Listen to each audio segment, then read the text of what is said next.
സ്ഥാനാർത്ഥിയെ അംഗീകരിച്ചാൽ UDF പ്രവേശനം എളുപ്പമാകുമെന്നാണ് എല്ലാ നേതാക്കളും സ്ഥാനാർത്ഥിക്കെതിരെ ഉള്ള പരാമർശം തിരുത്തണമെന്നുള്ളത്. അല്ല, അതിന് ഞാനിപ്പോൾ റോട്ടിൽ കൂടെ പോകണമെന്നിങ്ങനെ സ്ഥാനാർത്ഥിൻ്റെ കാര്യങ്ങൾ തിരുത്തേണ്ട കാര്യമില്ലല്ലോ. നമ്മളതിൻ്റെ പാർട്ടാകുമ്പോഴാണല്ലോ നമ്മുടെ അടുത്ത് എന്തെങ്കിലും വീഴ്ച വന്നിട്ടുണ്ടെങ്കിൽ തിരുത്തേണ്ടത്. അല്ല, ആര്യാടൻ ഷൗക്കത്ത് എന്നല്ല, UDF നിർത്തുന്ന ഏത് സ്ഥാനാർത്ഥിയെയും പിന്തുണക്കാമെന്ന് 1000 വട്ടം പറഞ്ഞല്ലേ, പിന്നെ ഇതിലെന്ത് കൺഫ്യൂഷൻ? അങ്ങനെ കൺഫ്യൂഷൻ ഉണ്ടെന്നുള്ളൊരു നരേഷൻ ഉണ്ടാക്കിക്കൊണ്ടിരില്ലേ ചില UDFൻ്റെ നേതാക്കന്മാർ. ആര്യൻ ഷൗക്കത്തിനെ അംഗീകരിക്കൂല എന്ന നരേഷൻ ആരാ ഉണ്ടാക്കിയത്? അവരുണ്ടാക്കിയതല്ലേ.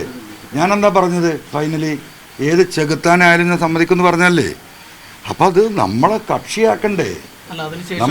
നമ്മളെ ഘടക കക്ഷിയാക്കുകയാണെങ്കിൽ മാത്രമേ ഇനി സംസാരമുള്ളൂ. ഒറ്റ മിനിറ്റ്. അങ്ങനെയാണ് ഇന്നത്തെ ഡിസ്കഷൻ. മത്സരിക്കണ്ടേ എന്നുള്ളതൊക്കെ നാളത്തെ ഡിസ്കഷൻ കൂടി കഴിഞ്ഞിട്ടേ തീരുമാനിക്കുള്ളൂ. അപ്പോൾ അവരെ വിശ്വസിക്കാൻ പറ്റില്ല. അതിന് ചില ആളുകൾക്ക് അതിൽ വളരെ ദുഷ്ടമായ ചിന്തകളുണ്ട് എന്ന് നമുക്ക് വളരെ കൃത്യമായി ഈ കഴിഞ്ഞ 4-5 മാസത്തിൽ ബോധ്യപ്പെട്ടിട്ടുണ്ട്.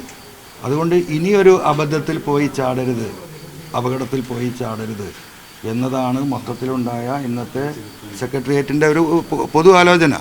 പിന്നെ മത്സരിക്കണ്ടേ എന്നുള്ളതൊക്കെ എന്താ പറയുക, നാളത്തെ സ്റ്റേറ്റ് കമ്മിറ്റിയും കൂടി കഴിഞ്ഞതിന് ശേഷം ഞങ്ങൾ തീരുമാനിക്കുള്ളൂ.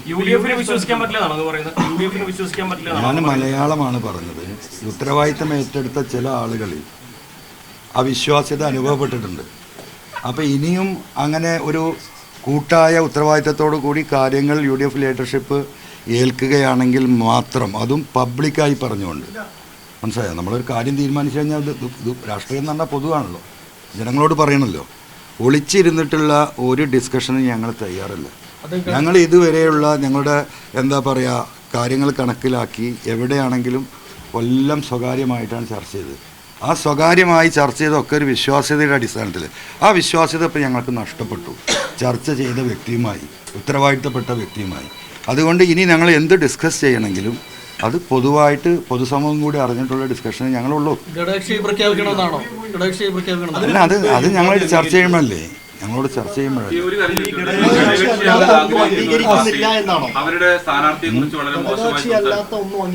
ഇനി ഞങ്ങൾക്കൊന്നും അംഗീകരിക്കാൻ കഴിയില്ല. എന്താ ഒരൊറ്റ മിനിറ്റ്, എന്താ ഞങ്ങളെ ഘടകകക്ഷിയാക്കുന്നതിലെ കുഴപ്പം?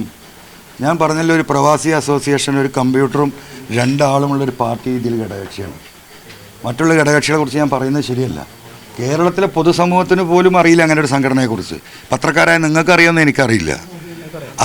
അവരെ പോലും എന്താ പറയുക ഇതിൽ ഘടകകക്ഷിയാണ്. അപ്പോൾ അതിൽ ഒരു മിനിറ്റ്, അപ്പോൾ അവരെ പോലും ഘടകകക്ഷിയാണ്. പിന്നെ എന്തുകൊണ്ടാണ് ഞങ്ങളെ ഘടകകക്ഷിയാക്കാൻ പറ്റാത്തത് എന്നുള്ളത് ഞങ്ങൾക്കതിൻ്റെ വിശദീകരണം തരണം.